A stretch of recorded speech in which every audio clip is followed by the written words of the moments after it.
Semua benda haram lah kau. Nanti kita tengok bab mata lah, dengan hiburan, dengan tengok, dengan muzik, dengan surat khabar, dengan majalah, dengan internet, dengan astro. Tu kita jadi tu hati benci, memang kena benci. Tak boleh satu pun kita seronok. Buka kat TV, Allah pun tutup. Nak tengok pun kau ada benda yang elok sikit. Bapak tutup pula. Tak boleh tengok. Yang cukup. Tadi.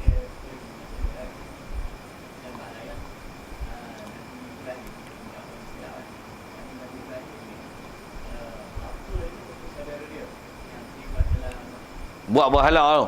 Bapa saudara dia, bukan bapak dia. Masyhur orang tu sebut bapak, tapi bukan bapak. Bapak saudara. Masyhur sebut ulama tafsir dan ulama-ulama akidah mensyarahkan isu tu. Dia kata itu bukan bapak dia. Pasal kaedah sebut ulama, Allah Ta'ala pelihara semua Nabi Rasul supaya jangan terhalang dakwah dia. Gagal. Allah Ta'ala tak pernah ada jadikan Nabi dan Rasul yang bapa dia dalam keadaan kafir menyembah berhala. Tak ada. Apatah lagi buat berhala dia tukang jugai. Tak tak. Tu Nabi Ibrahim adakah dia jual harta berhala bapak dia? Tak. Tu bapak menekan. Tu bapak menekan buat apa? Bapak menekan belah dia. Dan masyhur sebut ulama, mana-mana Nabi Rasul yang bukan bapak mereka Nabi ataupun Rasul, kebanyakan mereka dibesarkan dalam keadaan yatim piatu. Jadi Nabi Ibrahim bapak dia bukan Rasul. Nabi Ismail bapak dia Rasul. Jadi tak yatim piatu.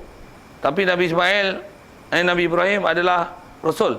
Pak dia memang mati kecil. Mak dia mati kecil. Masa dia kecil. Jadi dia besar kan, siapa besarkan dia? Pak menekan dia. Tu yang suruh jual berhala tu.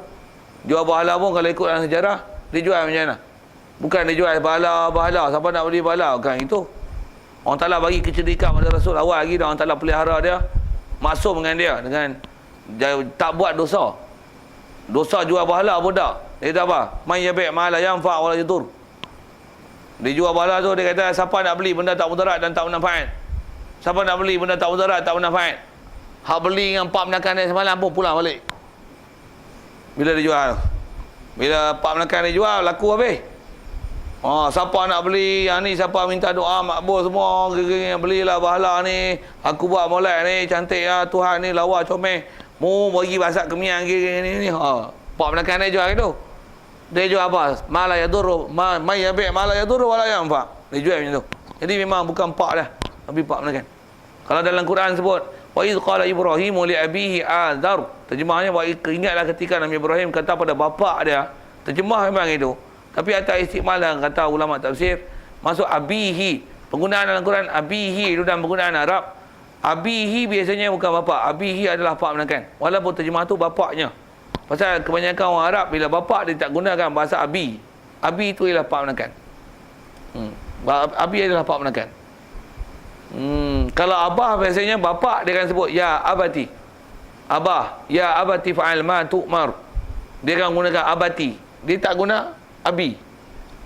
Walaupun abi itu abun bapak, abi bapakku. Tapi biasanya istimal Arab abi pak menekan. Jadi kalau kata Nabi Ibrahim, dia panggil bapak menekan dia abi, pasal dah jadi ghalabah, pasal pak menekan belah. Memang pak menekan belah. Bila bapak dia selalunya dia tak panggil abi, dia akan panggil abati. Kalau bapak menekan dia panggil abi.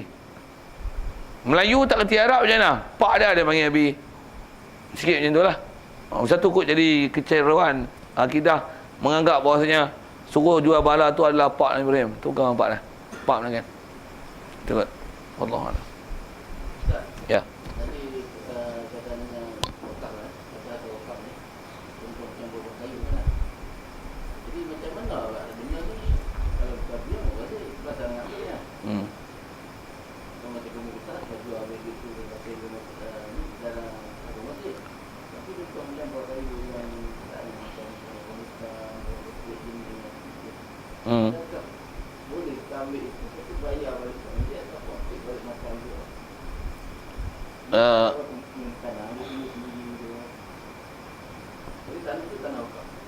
Dia bila masalah tanah wakaf dengan pokok yang tumbuh tu lain. Kalau tumbuh pokok tu tahu settle, memang orang tumbuh untuk istilahnya jual hasil mahsul dia untuk dibangunkan masjid, memang kena buat macam tu lah. Tapi kalau kata pokok tu pun istilahnya pokok tumbuh siapa? Pasal burung berak, pasal beruk baling. Tumbuh pasal itu. Jadi istilahnya tumbuh macam tu. Jadi tak tahu siapa tuan milik. Tanah memang tanah wakaf. Memang buah macam tu, buah sabil lah. Istilah buah sabil macam buah hutan lah. Kalau buah yang status macam tu. Macam tu dia dalam bab masalah buah yang tumbuh macam tu, kena dapat kenyataan. Siapa tanam? Kalau tahu tuan tanam, tanya dia. Mu tanam minta izin nak kat jantan kuasa. Kita minta, tu siapa punya? Aku memang niat wakaf. Wakaf untuk apa? Wakaf untuk masjid. Jadi dia untuk masjid. Kalau kata memang tumbuh sebab beruk baling, burung berak, tumbuh pokok kopi dan sebagainya, kopi duduk tanah masjid. Siapa tanam? Tak tahu siapa tanam, burung tanam. Pasal berak burung. Katalah itu. Ataupun cendawan, limau, kulat limau tumbuh dalam kawasan tanah masjid. Katalah itu. Siapa punya? Tak ada siapa punya. Tu siapa boleh ambil? Dia hukum sabil lah tu. Dia hukum sabil. Kalau biasanya orang tua di tanam, kalau pokok atau orang tanam kan, kadang tu mungkin dia tanam niat, pokok dia tanam kan. Ya. Kaedah dia kalau ikut, bila tak tahu apa niat dia, selalunya memang orang tanam tu ambil manfaat untuk awam-awam. Betul lah itu. Maka dia manfaat awam-awam. Masyhur ingat saya dalam bahasa ulama, bab-bab yang orang tanam yang tak tahu niat ni, dia kembali pada uruf. Selalunya kalau dulu lah ada tanah masjid ke tanah, ada tepi jalan dengan orang tanam tepi jalan pokok apa, pokok pinang apa sebagainya. Pasal apa? Dia kata siapa esok nak ambil manfaat, ambil lah. Kalau memang orang tanam zaman tu adalah atas uruf itu, uruf tu dipakai. Tapi kalau kata biasanya tanam dalam masjid ni, biasanya memang orang buat untuk buat kebajikan di masjid ni, pakai tanam. Pasal apa? Hasil dia nanti orang nak bagi ke masjid. Pasal apa? Pasal tangan dia.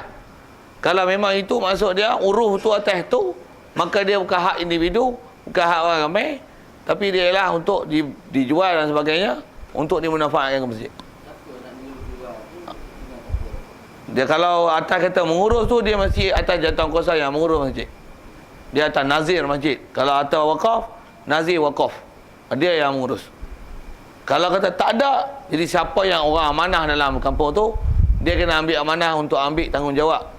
Amanah yang sepatutnya ditunai dan orang lain dah tak amanah. Dia ada, dia kena tunaikan amanah itu. Itu kau.